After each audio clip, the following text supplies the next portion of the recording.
The Ninox Venator is a right-handed ambidextrous shaped mouse with 6 buttons, of which include the single programmable profile button on top.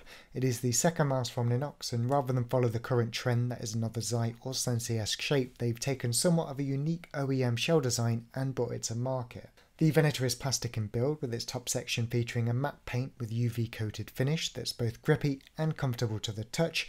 It comes in at 122mm in length, 62mm in width and 40mm in height, weighing in at around 78 grams, making for an extremely lightweight mouse that is accompanied by a flexible and non-intrusive non-braided cable that's easy enough to throw around. Now, comparing my black sample to reviews of the white edition, the build quality issues do appear to have been rectified, and only with the power of Thor might you notice a creak when squeezing the side. Now, the mouse features on-run buttons rated for 50 million clicks, an F-switch encoder for the mouse wheel, which is one of the best I've tried, and houses the competitive player approved PMW3360 sensor featuring DPI from 400 through to 12,000 with no smoothing below 2K. Now, out of the box, the mouse will run at 400, 800 and 1600 DPI with the profile button at 1000 Hz, but its powerful onboard memory through driverless operation will allow you to adjust a bunch of settings that include the DPI, LED color and brightness, lift-off distance and polling rate, but for full functionality do make sure you upgrade the firmware to version 1.1 from Ninox.co,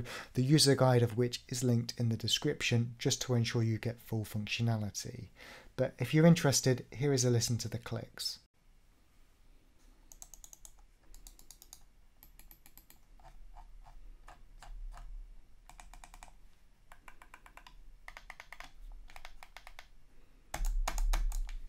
Now, considering the primary mouse buttons aren't separate from the shell for fingertip, it's definitely geared more toward the claw grip. And you can also palm grip the mouse, but do bear in mind that similar to the recently reviewed Logitech G403, the back hump is aggressively sloped toward its highest point, and in that respect I'm definitely more privy to the Aurora or upcoming Astrum shell design, as I feel I get more control over vertical movements. Although with that said, I'd certainly adapt just fine if I actually wanted to. Overall, it's certainly a step forward from their first mouse, the Aurora.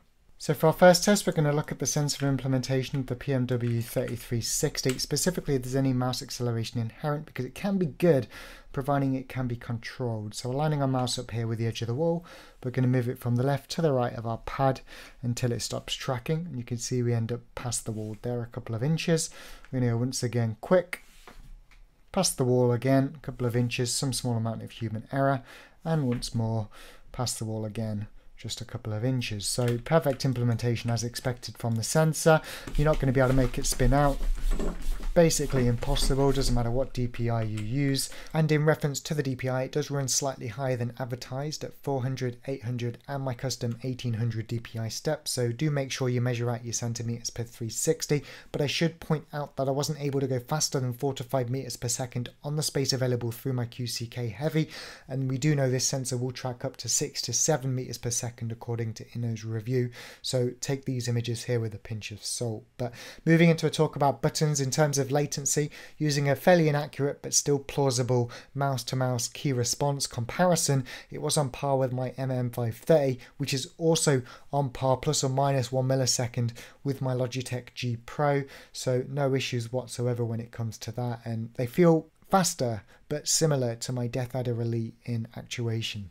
So moving into Shoot Mania, we're going to be looking at the mouse button debounce time using a practical test with variable jumping. So if you've got mouse 2 to jump and hold it, you do a full height, and if you tap it, you do a small height. And rapidly tapping it in quick succession, you can see you do lots and lots and lots and lots of mini jumps, basically telling us there's not a delay after you click a button before the second is registered, meaning if you've got mouse 1 to fire and mouse 2 to jump in Quake Live or Quake Champions, you're going to be able to do full height jumps no matter what the map, whether it's Blood Run from Yellow up to the Shotgun Corridor, or if it's Quake Champions maybe from the Heavy Armor up to Bridge, it's never going to let you down, and this is honestly one of the better implementations that I've seen.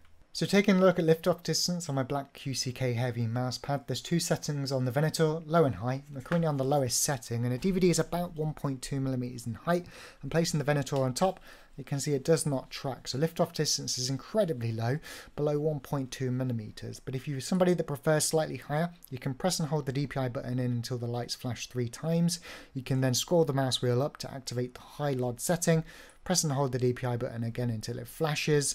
Just move it on the mouse pads just to make sure it's active, but that will make liftoff distance somewhere between 1.2 and 2.4. By stacking another DVD on top, you can see it no longer tracks, and no problem whatsoever with the two settings.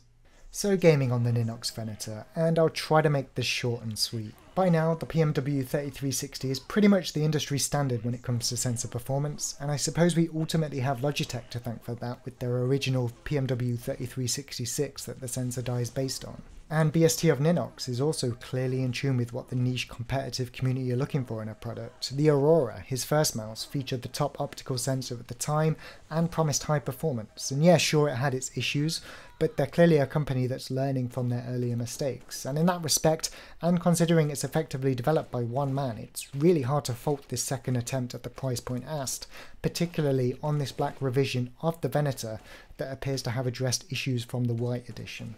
Talking in-game performance, tracking enemy model directional changes in Quake was absolutely no problem, and to the best of my ability I can see no wrong with the firmware implementation on the mouse. Button latency is already incredibly low, and I'm told by Ninox that it'll be even lower on the Astrum, which quite frankly is just crazy considering it's already on par with my Logitech G Pro and MM530 that I use day to day. The only area I struggled with personally was the hump at the rear of the mouse, but at the end of the day, that's certainly personal preference. I will say that should Ninox revisit this shape though, they should look to taper inwards the bottom edge of the mouse to avoid scraping on the pad when leaning on lift. But it does force good form, and lift-off distance is low enough that you'll soon stop doing it anyway. Also, obviously a huge benefit that everything can be controlled through button combinations, particularly if you're somebody that travels about to events where installing software is not always an option. But with that said, and similar to my complaints with Zowie mice, it's still a huge shame that the full potential of the PMW3360 is not realised as a result. Both Logitech with the G Pro and Cooler Master with the MM530 have mastered both and additionally offered things like angle snapping and angle tuning.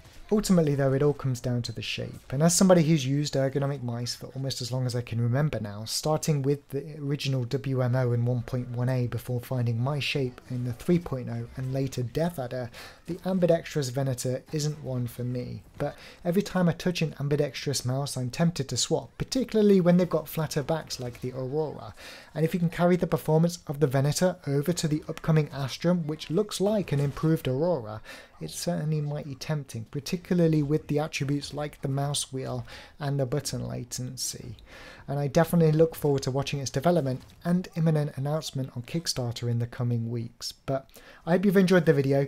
If you do have any questions or comments, leave them below. And if you're in the market for an ambidextrous mouse, don't write this one off, particularly at the price point. It's worth a look at. But if I don't catch you on Twitch, where I stream every day from 6 PM, I'll catch you here on my YouTube page for my next review.